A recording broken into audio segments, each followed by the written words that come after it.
All right, good morning, everyone, and thank you for joining us on today's webinar, Breaking the Fall Strategies to Combat Wheat Lodging. My name is Carmen Prang. I am the Agronomy Extension Specialist with Sask Wheat, and I will be your host for today. Before we get started, just a few housekeeping notes. All participants will be muted throughout the webinar. If you do have a question, we do have a Q&A box that we will ask you to use. Please just type your question in there and we will either answer it during Peter's webinar or we have time for questions after. We are recording this webinar as well. It will be available on our website for your use and watch after as well. This webinar has also been approved for one CEU CCA credit for crop management. The QR code will be available at the end of Peter's presentation for you to scan. If you have any issues with this, please email myself after at carmen.prang@saskfleet.ca. If you do have any questions today during the webinar, like I said, please put them in the Q&A box.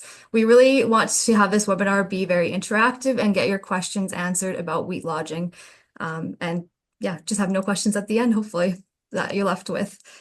So with that, I would like to introduce our speaker today. So we have with us today Peter Johnson, also known as Wheat Pete. Peter is the resident agronomist with Real Agriculture. He has spent 30 years as the Ontario cereal specialist, and he currently operates a small farm in Ontario, where he constantly tries out new production ideas. He is enthusiastic and passionate about agriculture and loves to be challenged by growers. So with that, I will pass the control over to Peter and let him take it from here. Super. Well, thank you so much, Carmen, and thanks everyone for joining. And as Carmen said, for goodness sakes, please, there we go. If you have questions, put them in the chat and Carmen can jump in and we'll deal with them as we go if that works best, or we'll keep them to the end, but I will hang around until we have all your questions answered. Hopefully, along the way, I actually have the answers, but that's a whole nother question.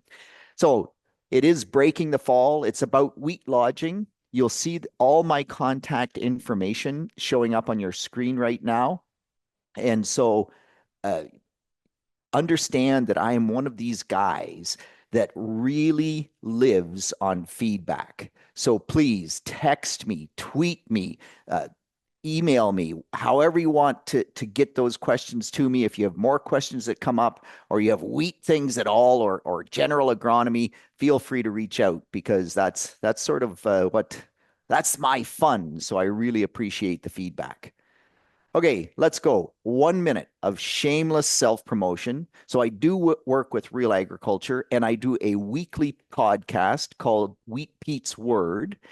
If you do ask me a question, be aware that I may well talk about it on my podcast. That's how the podcast works. I try to talk about the current events of the day, but I'm not in Alberta. I'm not in Prince Edward Island. I'm in Ontario. So I can get my area of Ontario pretty well. Tough to get outside of that. So I love it drops every Wednesday of the week. And so I will do my weekly podcast today after this presentation.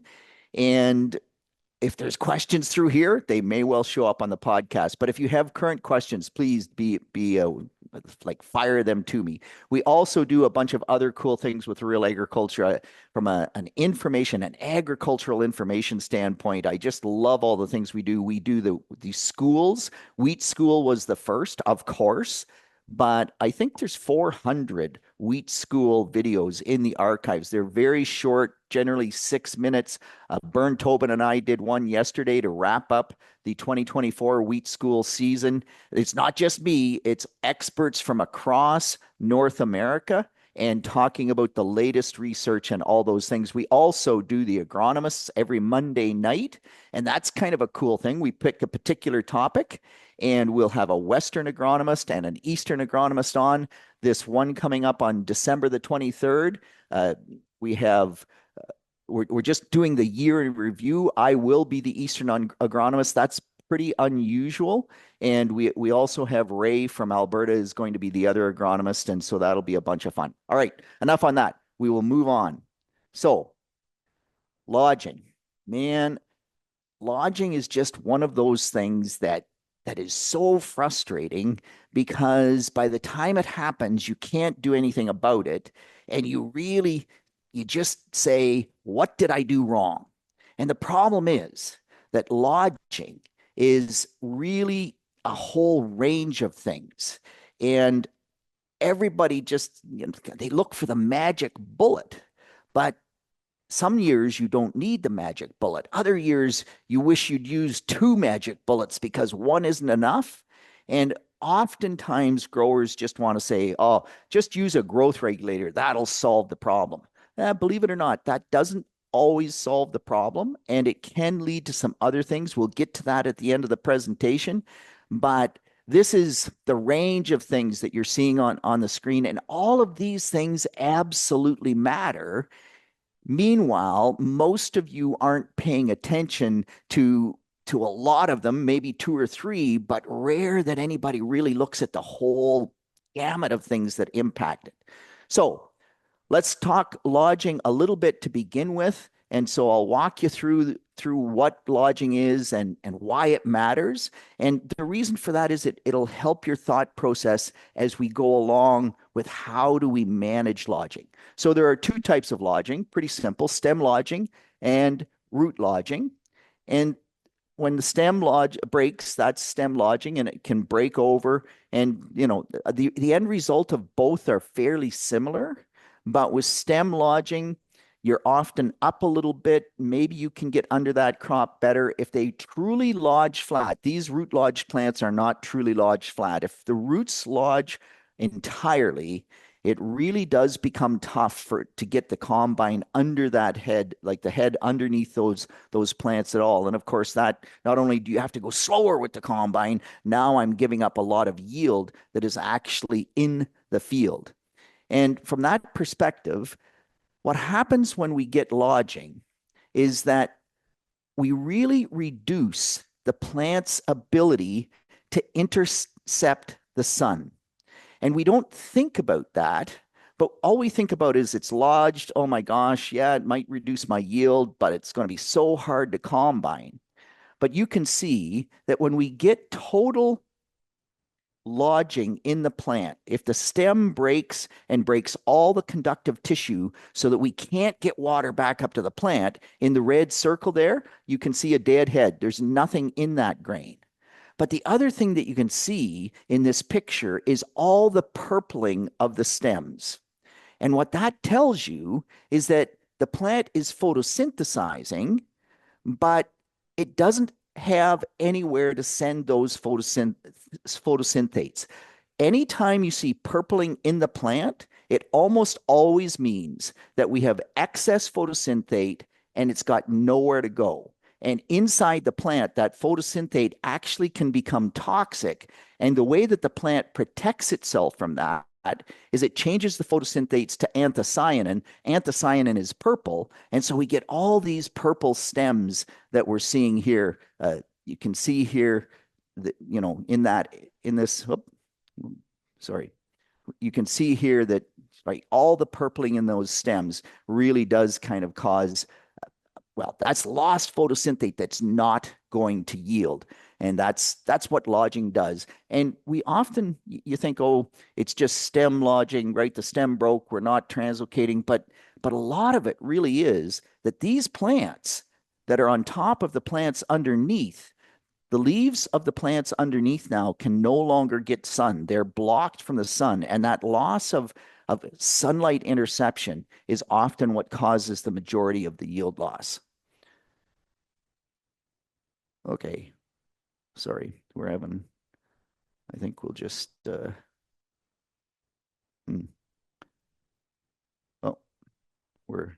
my system is just causing me a little bit of issue here. My apologies there. So we have yield loss, and really it is reduced translocation in the plant.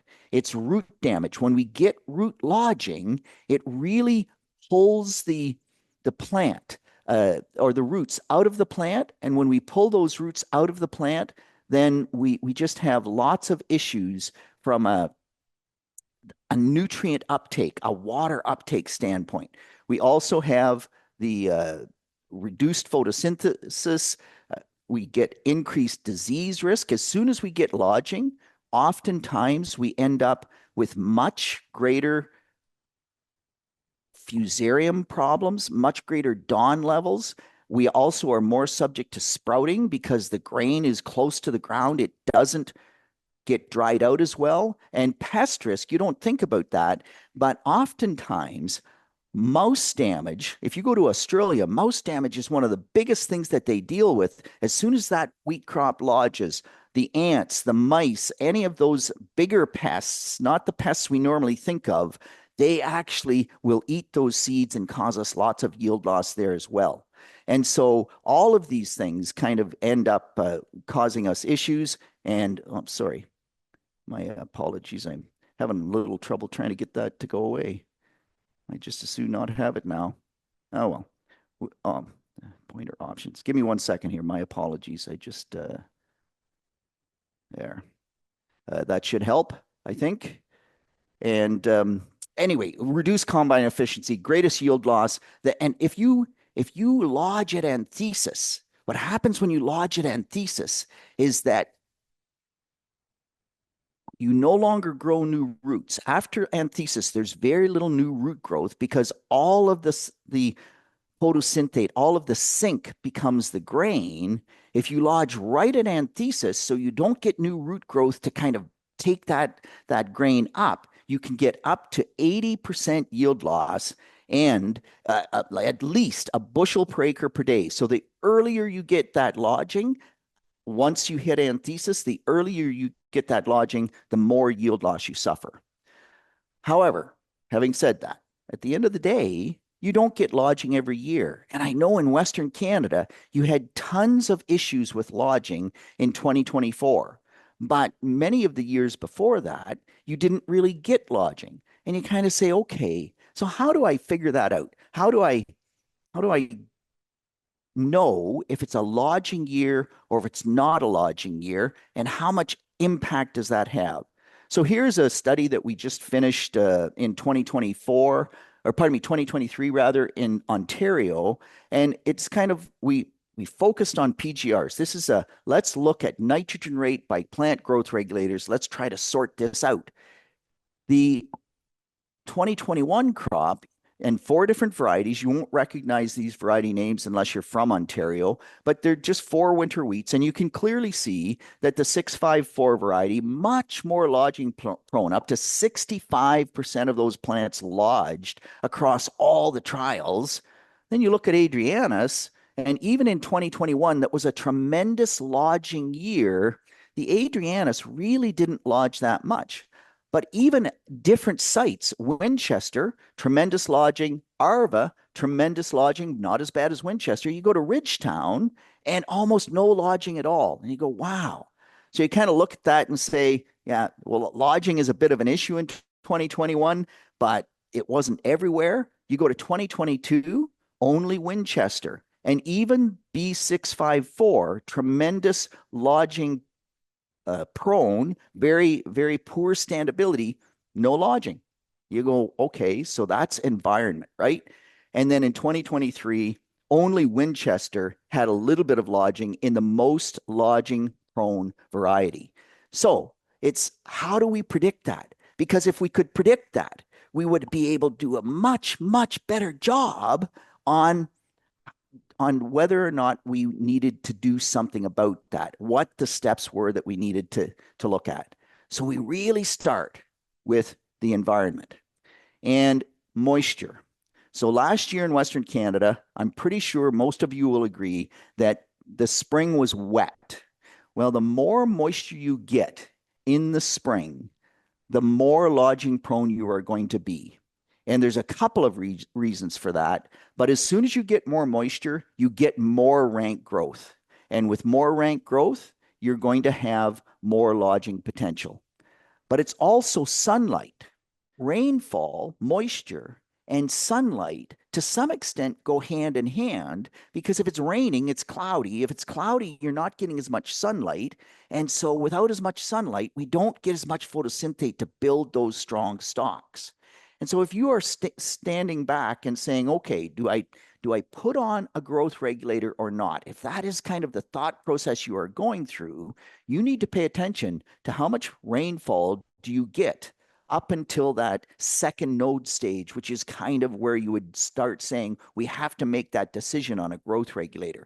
And if it's super dry, yeah, chances are that the lodging will be much less. If it's lots of bright, sunny, cool days, chances are that you're not going to be as lodging prone.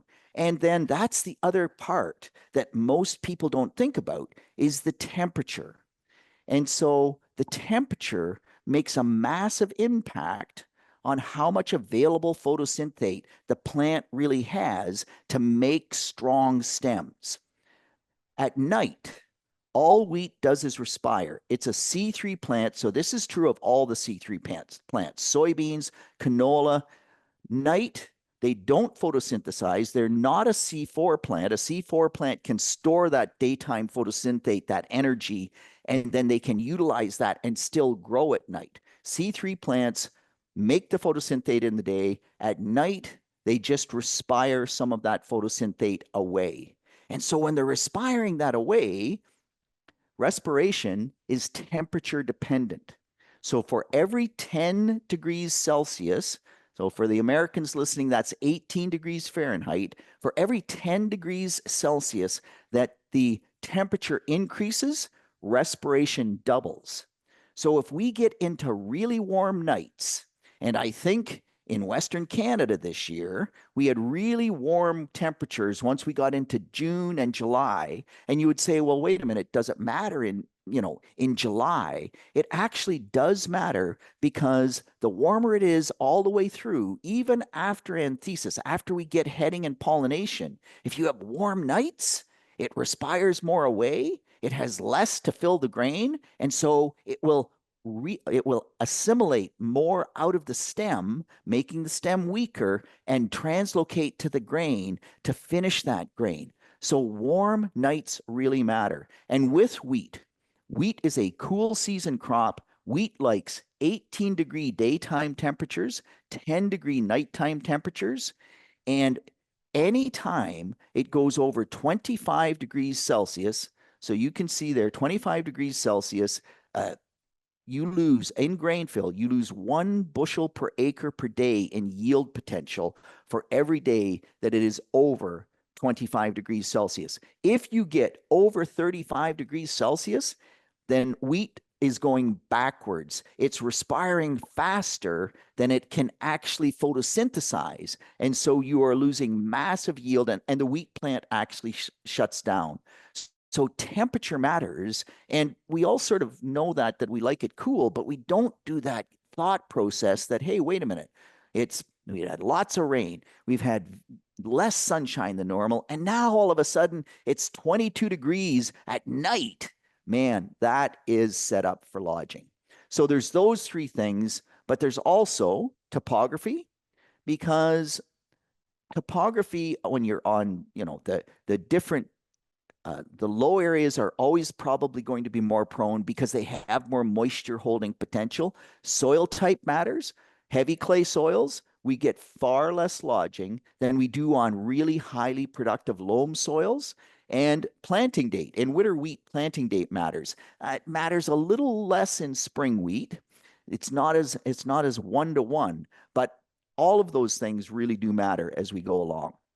So it's kind of like which one of these things is not like the others, and pay attention, because you immediately say, oh, that guy on the left, man, he's standing up, he's different. No, really, it's the guy in the middle there. That cat is not a gopher. And that's that kind of a thought process that you really have to pay attention to. So genetics. They asked me to talk briefly about genetics. Man, genetics matter tremendously. And so you all have this data available. This happens to be out of Seeds, Manitoba. This is spring wheat. But you can see, I was actually surprised. I pulled this up and I said, wow, in Manitoba, and I know I'm talking to Saskatchewan growers, but in Manitoba, all the varieties got a pretty good rating for standability in spring wheat. And then I look at Ontario data, And so there's my lodging data in Ontario. And man, we have some tremendous differences from no lodging at all in Wilkin to a 7.8. Totally flat is a 9. So genetics absolutely matter. And when we go to barley, I know this is a wheat talk, but barley in Manitoba certainly had some significant differences. And the challenge for breeders really comes back to, remember, we already said lodging doesn't happen every year. So if I'm a breeder, how do I sort out, is that new variety I'm bringing along going to be susceptible to lodging or not if I grow it for 3 years in a row in my trials and it never is a lodging year? So there are definitely some tests that we can do. One of the cool things, if you want to get a sense of this, is that you can actually take the calipers that you typically use in your shop to measure, the inside diameter of that pipe or the outside diameter of that shaft or whatever.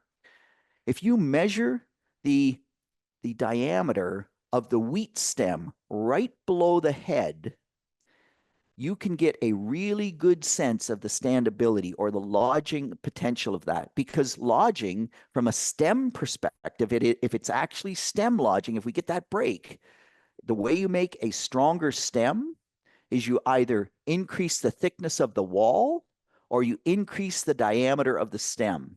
And so if you take those calipers and you know that that variety has really good standability, and it's a little tough because you can't crush the stem, but if you say that one's good, you have a new variety, it's not a lodging year, but you're saying, I'm not so sure, measure the diameter of that stem. And if it's really got a good thick diameter, it's going to be less lodging prone than as if it's kind of, you measure it and it's like, wow, that's quite a bit less than my good variety. So it's just one of those tricks of the trade that you can maybe use.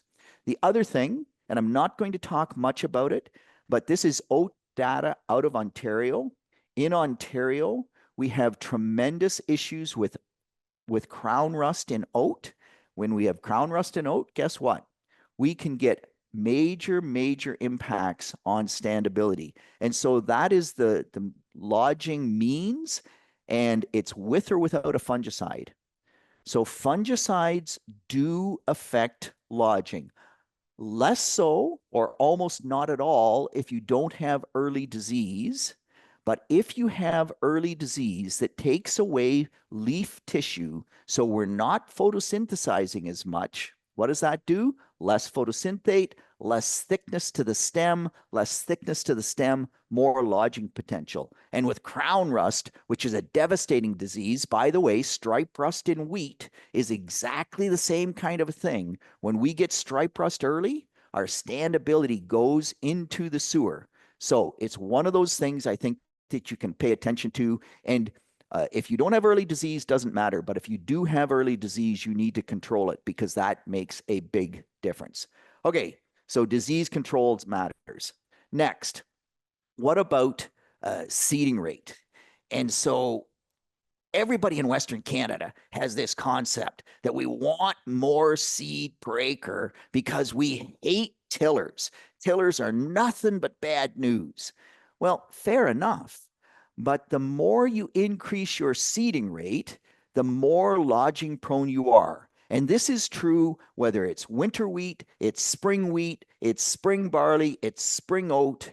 The higher the seeding rate, the more lodging prone you are. And this is Amy Mangan, now Amy Delacroix, but out of Manitoba, but Western Canadian data. And you can quite clearly see the more seeds, the more lodging prone you are.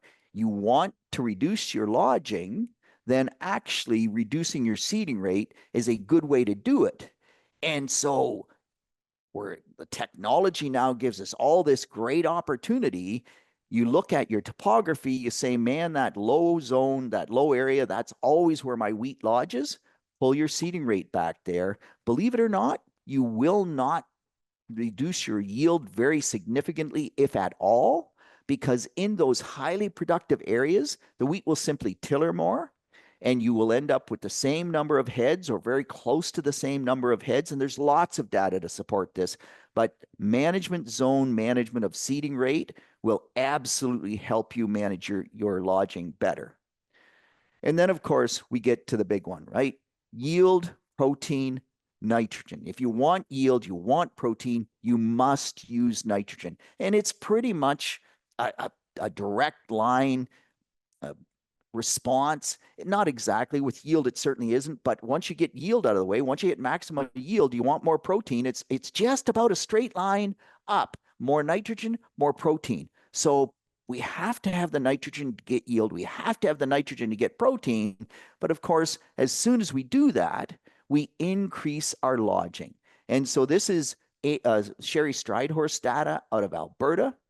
And you can see we're 159 pounds of total nitrogen, which, by the way, that's a whack of nitrogen on wheat.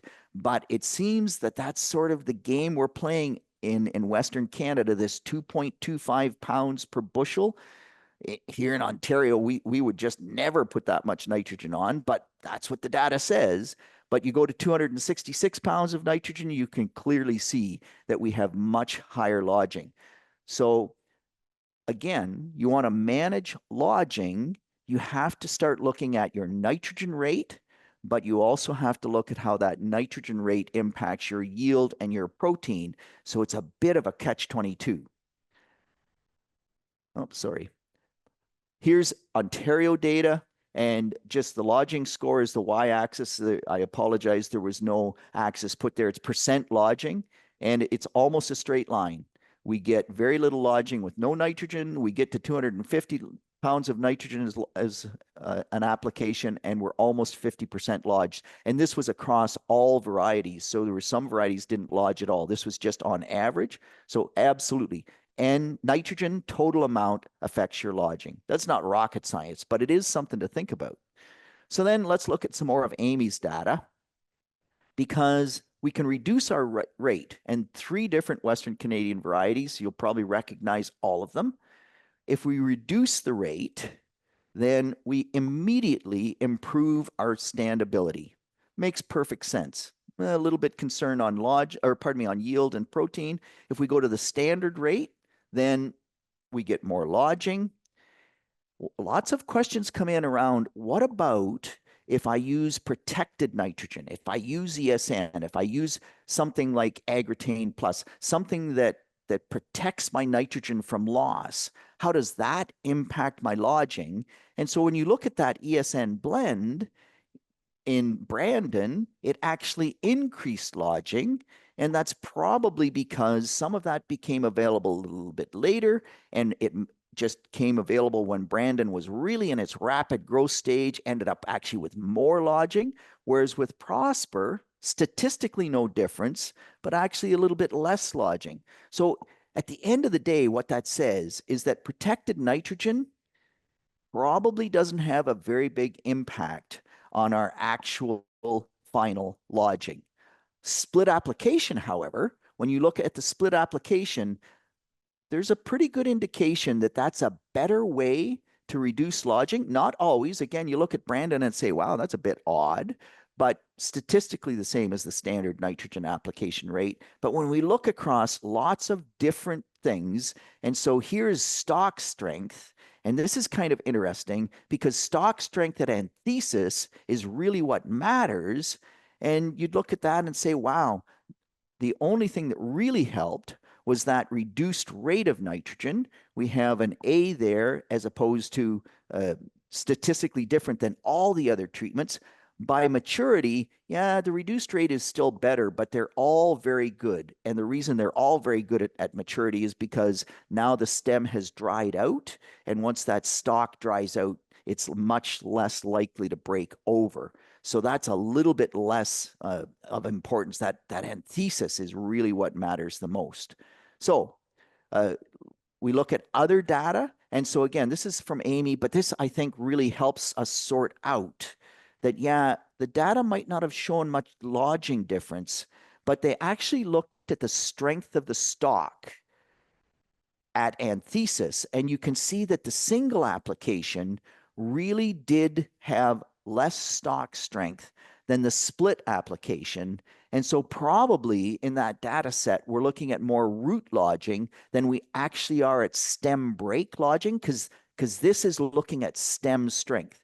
So if it's stem break that we're worried about, then split nitrogen absolutely makes a difference. And this is Ontario data. You can see that the split app on the left-hand side of your screen has significantly less lodging. If you look at that for a while, it's significantly less lodging than the single app of nitrogen. So it matters, but the nitrogen source, the number of applications, they are not the whole answer. If you're going to go to the same total nitrogen, you're still going to be somewhat susceptible to lodging. And again, Sherry Stridehorse data out of Alberta, and you can see that all applied at seeding, we get more lodging than as if we split our nitrogen, get more lodging than as if we use 3 applications. But of course, with 3 applications, that's 3 times over the field. That adds workload, it adds cost and applications. So it's not maybe the easiest solution to work with. Interestingly enough, no difference at all in yield, just a difference in lodging. No difference in protein either. Most data would suggest when you split apply, you can get more protein, but that assumes that you applied enough nitrogen in your first 2 applications to maximize your yield. In this case, probably we just didn't any more than maximize yield, so we ended up with similar protein across the board. So lots of things from a nitrogen standpoint that you have to look at, but split nitrogen is another tool in your toolbox. All right, let's finish up on growth regulators, because that's really probably what everybody wanted to hear about. That's the easy button, right? We're going to do this. We're just going to hit easy. Well, yes, growth regulators absolutely improve standability. But you can see that on the right-hand side of your screen, they do not entirely stop lodging. They're not the silver magic bullet that maybe all of us hoped for.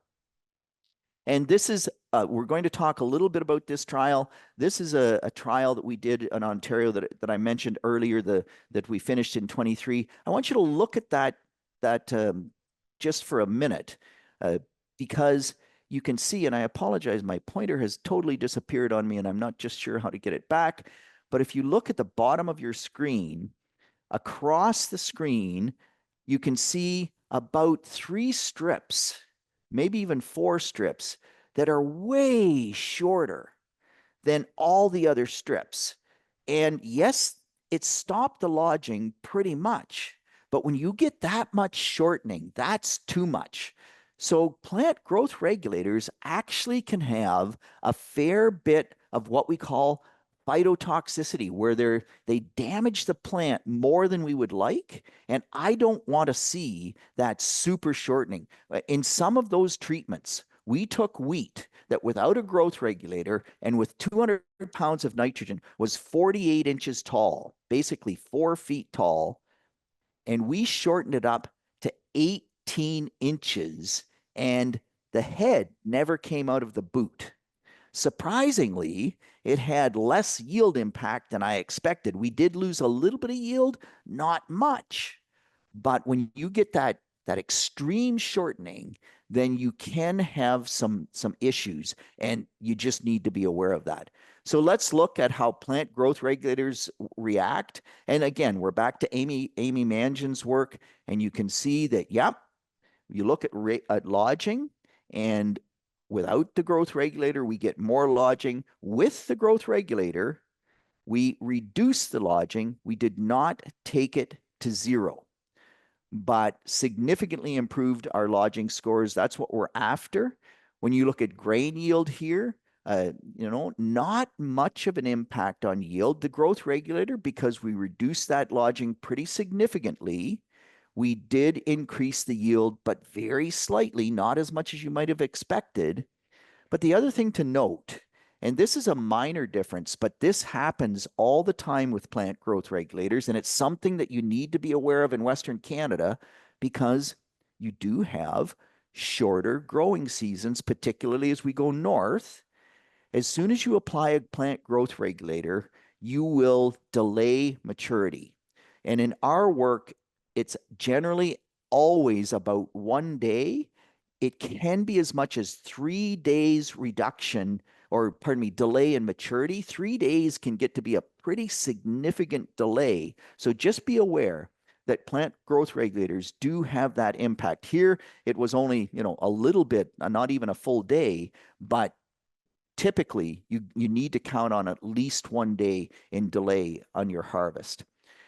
So the other thing is that there are some really significant interactions between varieties and plant growth regulators.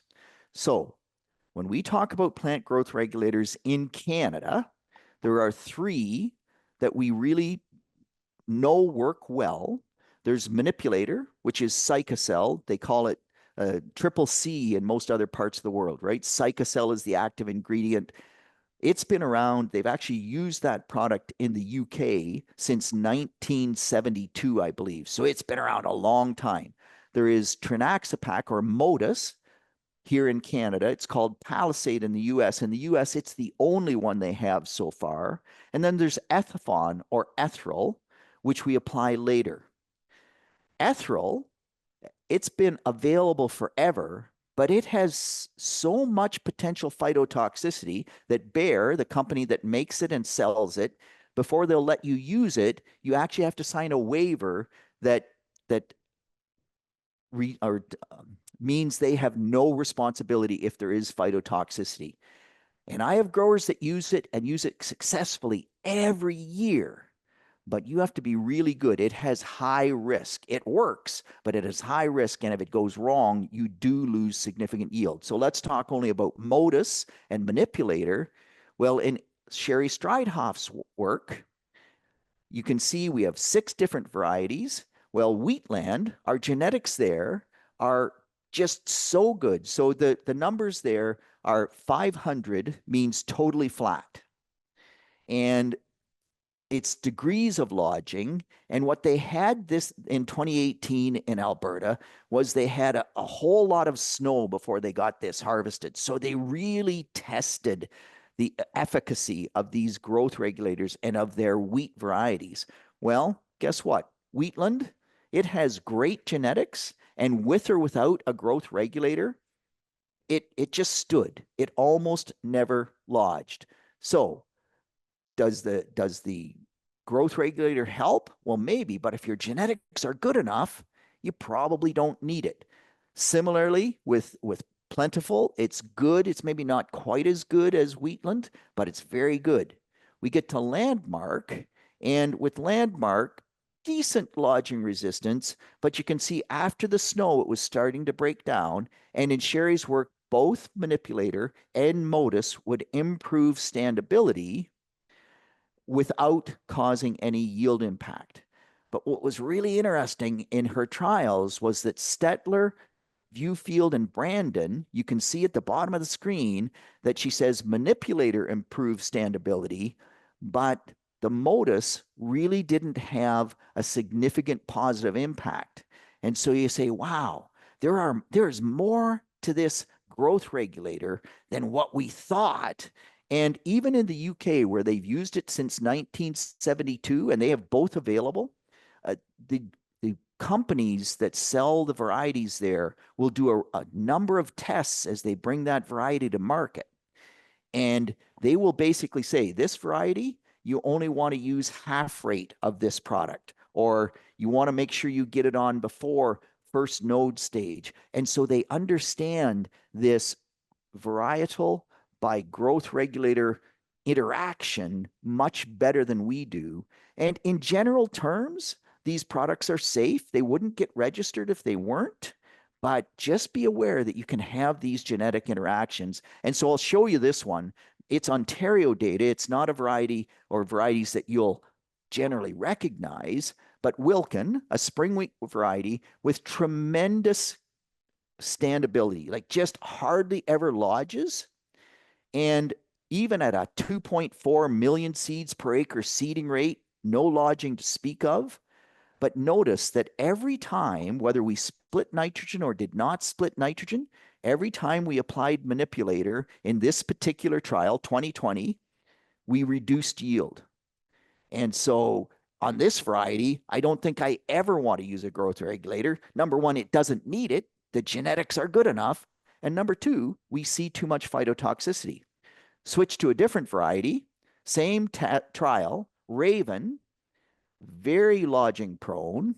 And now the numbers in brackets, by the way, in the table are what the lodging score was. So you can see Raven, once we got to 2 million seeds per acre with 120 pounds of nitrogen, it was flat. 9 is flat. So because we improved standability, when we applied the growth regulator, we actually increased yield and increased yield very significantly in our split nitrogen trial. Wow, we went from 82 bushel per acre to 103 bushel per acre. And you absolutely need a growth regulator on that variety. But it's not as simple as just, every acre every year because of some of these interactions, and you just need to sort that out.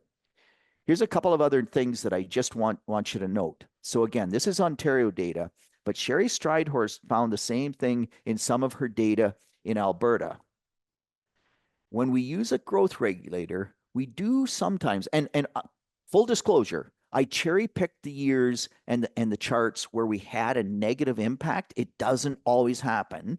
And so it's not, this is going to be a problem for you all the time, but this is something you do need to be aware of. In 2021, these are winter wheats. You can see that we reduced our 1,000 kernel weight a little bit.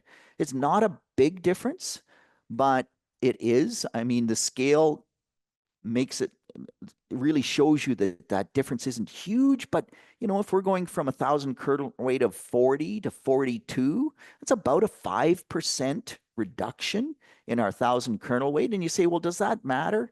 Well, it can matter in terms of just the whole seed rate that you would use the next year and the quality of that kernel. Not a big deal, but just something to be aware of. Here's the greater one, protein. And Sherry found this in some of her trials. There are some times where we do see a slight protein drop in trials where we use plant growth regulators. And these are winter wheats in Ontario. Two of them are hard red winter wheats that we want high protein in.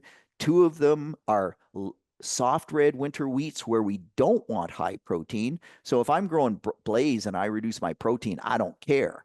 But if I'm raising hard red spring wheat in Western Canada, yeah, if I drop it on a low on a low protein year or on a year where protein is worth something and I take away 0.1 or 0.2, I'd rather not do that. So it is, again, just something that you need to be aware of. They're good products.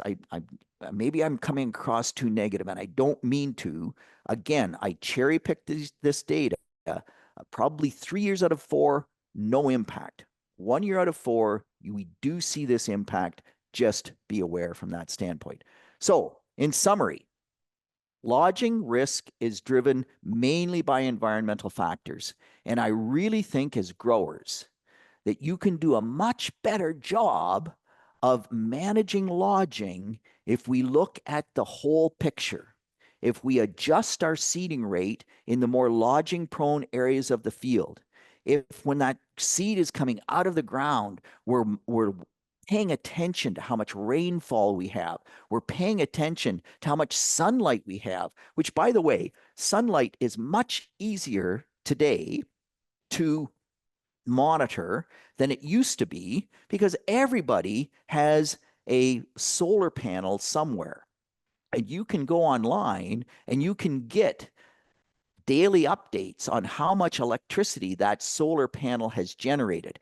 It's not one-to-one with photosynthetically active radiation, which is what we need for the wheat crop, but it's highly correlated. So you can get a really good indication of, have we had more than average sunshine? Have we had less than average sunshine? Just by looking at the amount of electricity generated by those solar panels in your local area. So we look at how much rainfall we've had. We look at how much sunlight we've had. We look at nighttime temperatures. we adjust our seeding rate, all of those things, and then we get to grow stage 32. And we also look at the how lodging susceptible that variety is, the field history. Have we seen lodging in that field before? And then we get to our plant growth regulator timing, and we can absolutely do a better job of determining whether or not we need that. So variety resistance to lodging is 5-star importance. That is really where you start. There, you just cannot find a better way to manage lodging than with your variety that has better lodging tolerance. Nitrogen rate has a major impact. It is a catch 22. You need enough nitrogen to make sure you get yield and protein. But again, in those really lodging prone areas, chances are that one of the reasons they're lodging prone is because it's a higher organic matter. That soil inherently releases more nitrogen. It probably, if you did, sampled that area separately in the fall for residual nitrogen versus your high areas of the field, there's going to be more residual nitrogen down in the low spots than there is on the eroded knolls. So we can do a better job with today's technology of fine tuning that nitrogen rate. A timely growth regulator, absolutely, but it's only 2 stars. And that's because it's a tool in the toolbox, but it's not the full silver bullet. That's the same as split application of nitrogen. I like split applications of nitrogen. I think you can make more protein with them. We've seen that in lots of data. Also, by the time I make that second application of nitrogen, I can fine tune my nitrogen rate better. So I can say we're at growth stage 32, which is second node, and you can say, wow, we've had a ton of moisture. It has been really cloudy. I'm worried about lodging. So maybe we pull that nitrogen rate back, or maybe we say, I'm in Saskatchewan. I've had a ton of moisture. My yield just went up dramatically. So I'm actually going to put on more nitrogen because I know that I've got that yield potential. I still want to make protein. It will improve your standability, but again, it's not a silver bullet. Planting date on winter wheat as well, and seeding rate is also one of those things. And so with that, hopefully I've answered most of the questions that you had around lodging. And disease control. Sorry, my apologies. I did miss that disease control. I did talk about it earlier, just in terms of that early disease. If you have stripe rust that comes in early, man, you got to do something about that or you will increase your lodging. Again, one of those things that we can monitor, understand better, and do a better job on controlling our lodging risk. With that, I'm finished my presentation. If there are questions, I'm more than happy to answer them. If you want to argue with me, that's even better. And yeah, we'll carry on. Well, thank you so much for that valuable presentation, Peter. I think we all learned a lot about lodging and hopefully answered some of our growers' questions as well. So if you are a CCA, go ahead and scan the QR code there for your credit. Again, if you are having issues, feel free to reach out to me after. We do have some questions that started rolling in. So if you do have a question, please put it in the Q&A box and we will get it answered for you. So our first one that we have is, what is the role of sawfly or Hessian fly in lodging? So I know you didn't talk about insects in your presentation, but it is something that we have experienced here in Saskatchewan lately. Yeah. And so anytime, and I hope it's okay if I stop sharing there now. Yep. Uh, and people are welcome to turn their cameras on. I like seeing people's faces. If they turn their cameras on, that's way better. So, uh, anytime you get something that feeds in the stem, I mean, sawfly, you are going to have lodging.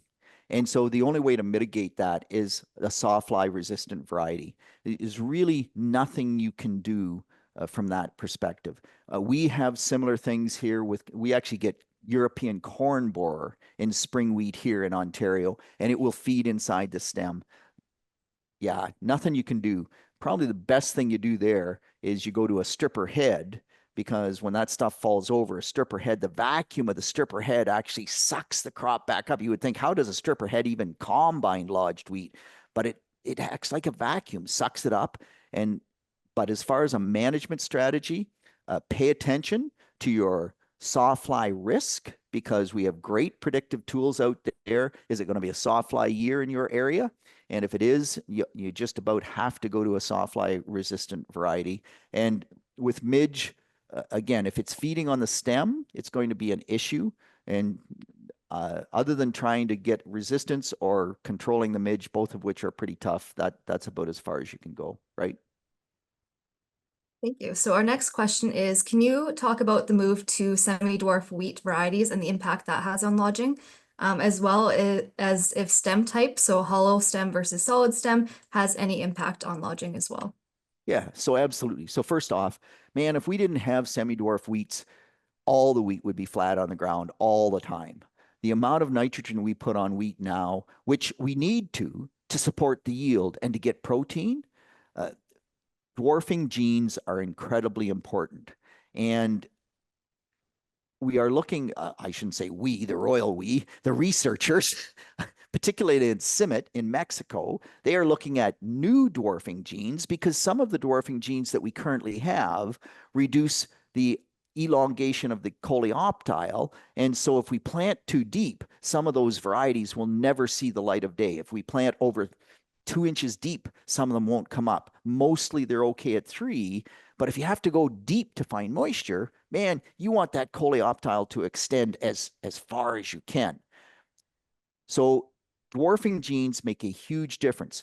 Solid stem, if you think about once you go to a solid stem, so I'm trying to think of an analogy, but the way to make better stem strength is to thicken the stem wall. If you go to solid stems, you've really thickened the stem wall. So in general terms, once you go to solid stems, you are going to have better standability. The problem is, I go to a solid stem, now I've used more photosynthate to build that stem, and it's really hard to take that photosynthate and reassimilate all of it and put it all back into the grain. So we go to a solid stem, generally speaking, it's going to have a yield drag just by the nature of the beast. That was a great answer.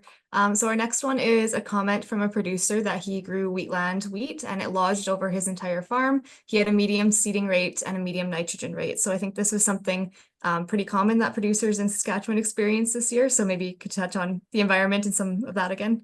Yeah, 100%. So that's where I started, right? It's a lodging year in Saskatchewan. And so even though you had good genetics, when you get lots of rain early and you get lack of sunshine and then you get high temperatures, that's sort of the trifecta. You get that trifecta, the genetics may not be good enough. And so that's when you would reach for the plant growth regulator, or that's when you might be able to manage a little bit better from a nitrogen standpoint. And my question to the producer would be, how much nitrogen did you apply? Did you do a fall soil test? And when did you apply that? One of the things I will say, and the people listening are going to just hate me for this, but I hate fall nitrogen. And the reason I hate fall nitrogen is I spent all my money. I have no more management potential, and I have no idea what my yield potential is.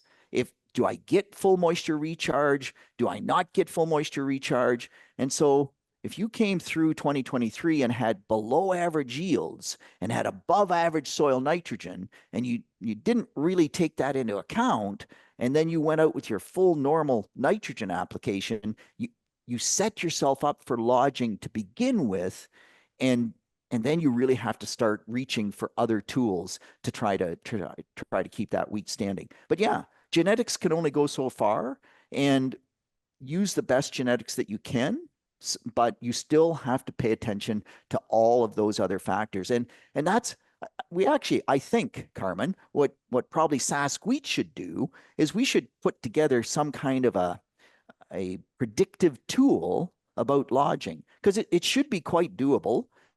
Look at how much rainfall the growers had, how much soil moisture reserve that they've had, look at how much sunshine we've had, look at those nighttime temperatures. Man, I think all of those things could build into a very nice predictive tool. And you get to the 10th of June and that wheat's at growth stage 32, you just say, whoa, baby, she's a 2024, get out the growth regulator. Or you say, nope, yeah, we're not looking like it's going to be a lodging year. Let's save that money. Yeah, no, I love that idea. I think that would be something very useful for the growers to make that decisions on their farm.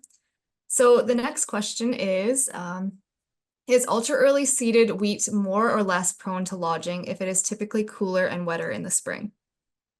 So it's a really great question. And I love ultra early seeded wheat because typically that's the highest yielding wheat. Not always, but the beauty of it is that if you seed ultra early, you almost never get lower yields than as if you seed in a normal time frame and you have that work done so you can actually seed your canola on time or seed your lentils on time. So I love ultra early seeding wheat. Is it more lodging prone? The answer is generally not. And part of the reason is that, yeah, it's growing when there's more moisture. That's why it has more yield potential, but it's also growing when it's colder. And so when it's colder, we get less respiration of the photosynthate that we generate through the day.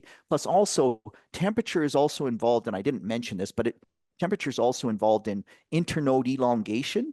And so the cooler it is when my internodes are elongating, the shorter those internodes will be. And so typically we don't see an increase in lodging with ultra early seeded wheat. I would never say never, but it's not something that we've ever really noted. So to follow up on that, what is the effect of seeding date on winter wheat? Is it the same thing that you would just mention? Yeah, seeding date on winter wheat is totally different. The earlier you seed, the taller the wheat will grow.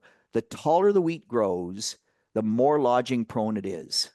And so when we seed winter wheat ultra early, we got to be careful on what ultra early is. But when we're seeding winter wheat 2 weeks ahead of what we would call the optimum date, and we do that. Instead of 1.5 million seeds per acre, we will go down to 800,000, maybe even 500,000 seeds per acre, because the wheat will just tiller that much more. And we know it's going to get taller and we know that it's going to have higher yield potential. And all of those things end up with more lodging potential. So winter wheat and spring wheat from that perspective are quite different. Yep, that's great to know. So a hot topic has been potassium fertilizer in Saskatchewan recently. So what effect does potassium have to reduce lodging?